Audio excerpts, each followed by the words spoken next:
यह अब सिर्फ किसी विज्ञान कथा जैसी अटकल नहीं रह गई है। इसे अब वास्तविक ऑडियो साक्ष्यों ने मजबूत कर दिया है और यह खोज हमारे लाल ग्रह की खाम तलाश करने की तरीके को पूरी तरह बदल सकती है। और यही वो हिस्सा है जिसे बहुत से लोगों ने अनजाने में नज़रअंदाज कर दिया।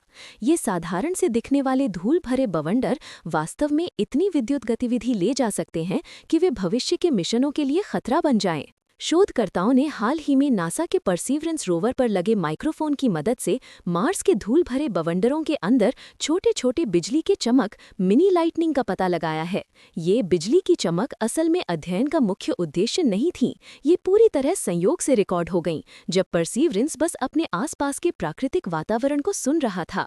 रिकॉर्ड किए गए संकेत दिखाते हैं कि तेजी से चलने वाली धूल मंगल के पतले वायुमंडल में छोटे छोटे विद्युत आर्क बना सकती है, जो इस बात की पुष्टि करती है कि इस ग्रह की अपनी एक विशिष्ट तरह की बिजली होती है। 2021 से कार आकार का परसीवरेंस रोवर मंगल की सतह का अन्वेषण कर रहा है। यह माइक्रोफोन के जरिए हवा, धूल और अन्य पर्यावरणीय ध्वनियां रिकॉर्ड करता है। एक बार जब एक धूल भरा बवंडर उस पर से गुजरा तो माइक्रोफोन ने सिर्फ हवा की सीटी और धूल की सरसराहट ही नहीं, बल्कि एक तेज अचानक टैक जैसी आवाज भी पकड़ी, जो बिल्कुल स्थैतिक बिजली के फटने जैसी लगती थी। शुरुआत में अनुसंधान दल ने सोचा कि यह सिर्फ कोई कंकड़ रोवर से टकराया होगा, लेकिन बाद में उन्हें एहसास हुआ कि यह आवाज कुछ और ज्यादा दिलचस्प हो सकती है। यह खोज नेचर पत्रिका में प्रकाशित की गई है, एक प्रत्यक्ष प्रमाण के रूप में कि विद्युत निर्वहन, एक प्रकार की बिजली, वास्तव में मंगल पर धूल की गतिविधियों के दौरान होता है। अध्ययन के अनुसार माइक्रोफोन ने कुछ सेंटीमीटर लंबे बेहद छोटे विद्युत आर्क रिकॉर्ड किए, जिनके बाद एक हल्की शॉक वेव उत्पन्न हुई जो सुनाई देती है। कल्पना कीजिए, जैसे कालीन पर चलने के बाद आप किसी धातु के दरवाजे के हैंडल को छूते हैं और आपको एक तेज सा झटका लगता है, बस वैसा ही, लेकिन मंगल के एक धूल भरे तूफान के बीच। कई वर्षों तक वैज्ञानिक इस बात पर बहस करते रहे कि क्या मंगल पर वास्तव में बिजली मौजूद है। यह ग्रह की एक बड़ी अनसुलझी पहेली थी। 1970 के दशक के कुछ प्रयोगों ने संकेत दिया था कि बिजली बन सकती है, लेकिन किसी ने भी इसे फील्ड में सीधे रिकॉर्ड नहीं किया था। एक बिजली विशेषज्ञ ने इस नए अध्ययन पर टिप्पणी करते हुए कहा कि सबसे बड़ा तोहफा यही है कि एक रोवर मंगल की सतह पर मौजूद है और उसने उन चीजों को रिकॉर्ड किया है जो दशकों से मौजूद सिद्धांतों से मेल खाती हैं। हम पहले से जानते हैं कि कई अन्य दुनियाओं पर बिजली होती है। बृहस्पति और शनि के घने वायुमंडल में बिजली चमकते हुए देखी गई है। नेपच्यून और यूरेनस पर भी इसका पता लगाया गया है, लेकिन मंगल और शुक्र लंबे समय से सबसे पेचीदा रहस्य बने रहे थे। मंगल को हमेशा एक संभाव्य उम्मीदवार माना गया था क्योंकि वहां धूल भरी आंधियां और सक्रिय वायुमंडल है, लेकिन दशकों तक बिजली का कोई स्पष्ट प्रमाण नहीं मिला। यही वजह है कि यह नया प्रमाण इतना महत्वपूर्ण है। यह सिद्धांत और वास्तविकता के बीच की खाई को भरता है। यह समझने के लिए कि वैज्ञानिक मंगल पर बिजली की उम्मीद क्यों करते थे, हमें लैब प्रयोगों पर नजर डालनी होती है। एक प्रसिद्ध प्रयोग में वैज्ञानिकों ने ज्वालामुखी रेत को मंगल जैसा पतला वातावरण बनाने वाली एक चेंबर में डाला। जब उन्होंने रेत को घुमाया और हिलाया तो अंधेरे में हल्की रोशनी चमकने लगी, जो छोटे विद्युत निर्वहन के कारण उत्पन्न हुई थी। यह बिल्कुल वैसा ही था जैसा परसीवरेंस रिकॉर्ड कर रहा था। निष्कर्ष बहुत स्पष्ट है, कम दबाव वाले वातावरण में चलने वाले कण बिजली से सक्रिय हो जाते हैं। मंगल पर रेत और धूल के आपस में टकराने से वे धनात्मक और ऋणात्मक चार्ज में विभाजित हो सकते हैं। जब चार्ज पर्याप्त बढ़ जाता है तो हवा टूटती है और एक छोटी सी चिंगारी निकलती है, बिल्कुल इंजन के स्पार्क प्लग की तरह, लेकिन ग्रह के विशाल पैमाने पर। यहाँ तक कि पृथ्वी पर भी ज्वालामुखी राख वाले बादलों में बिजली बन सकती है, यानी बिजली बनने के लिए पारंपरिक तूफान की आवश्यकता नहीं होती। इसलिए कई वैज्ञानिकों का तर्क था कि मंगल की रेत और धूल को बिल्कुल भी विद्युत रूप से तटस्थ होने की जरूरत नहीं, बल्कि लगातार स्थैतिक बिजली बनना और कभी-कभी निर्वहन होना बिल्कुल तर्कसंगत है। पहले सिर्फ एक चीज की कमी थी, मैदान से मिला प्रत्यक्ष प्रमाण। बदलाव तब आया जब शोध दल के एक सदस्य ने वायुमंडलीय विद्युत पर एक वैज्ञानिक सम्मेलन में भाषण सुना और अचानक परसीवरेंस की रिकॉर्डिंग में आए उस अजीब टैग को याद किया। अगर विद्युत निर्वहन इलेक्ट्रोमैग्नेटिक व्यवधान और शॉक वेव दोनों पैदा करता है तो परसीवरेंस का माइक्रोफोन जरूर उसे पकड़ सकता था। इस शक ने उन्हें परीक्षण करने के लिए प्रेरित किया। उन्होंने पृथ्वी पर एक स्थैतिक जनरेटर से कृत्रिम चिंगारियां पैदा की और देखा देखा कि वे परसीवरेंस जैसे माइक्रोफोन को कैसे प्रभावित करते हैं। परिणाम चौंकाने वाले थे। लैब में बनी चिंगारियों ने ठीक वही सिग्नल पैटर्न पैदा किया जो मंगल की रिकॉर्डिंग में था, एक छोटा सा इलेक्ट्रोमैग्नेटिक पल्स जिसके बाद एक हल्की ध्वनि तरंग।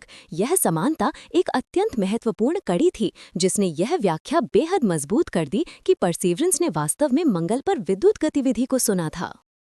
प्रिय मित्रों, यदि आपको ये वीडियो रोचक लगा तो कृपया हमारी टीम को एक लाइक दें और चैनल को सब्सक्राइब करें ताकि हमें और भी आकर्षक वीडियो बनाने की प्रेरणा मिल सके। हम आपका तहे दिल से धन्यवाद करते हैं। मार्स पर 2 वर्षों में यान के माइक्रोफोन ने 55 लघु विद्युत घटनाओं को रिकॉर्ड किया। अधिकांश घटनाएं धूल भंवरों या तूफानों के किनारे हुईं, जहां धूल सबसे अधिक सक्रिय होती है।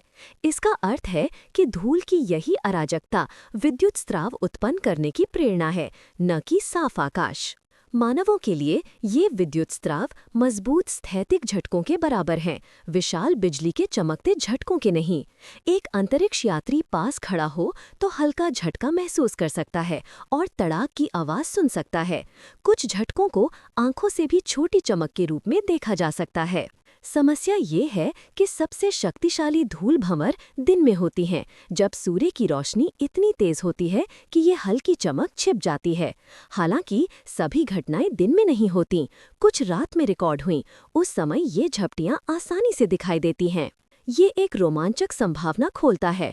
भविष्य के मिशन रात में मार्स पर बिजली की झलकियां रिकॉर्ड कर सकते हैं, यदि उपयुक्त कैमरा उपलब्ध हो। वैज्ञानिक महत्व के अलावा इस खोज का व्यावहारिक महत्व भी है।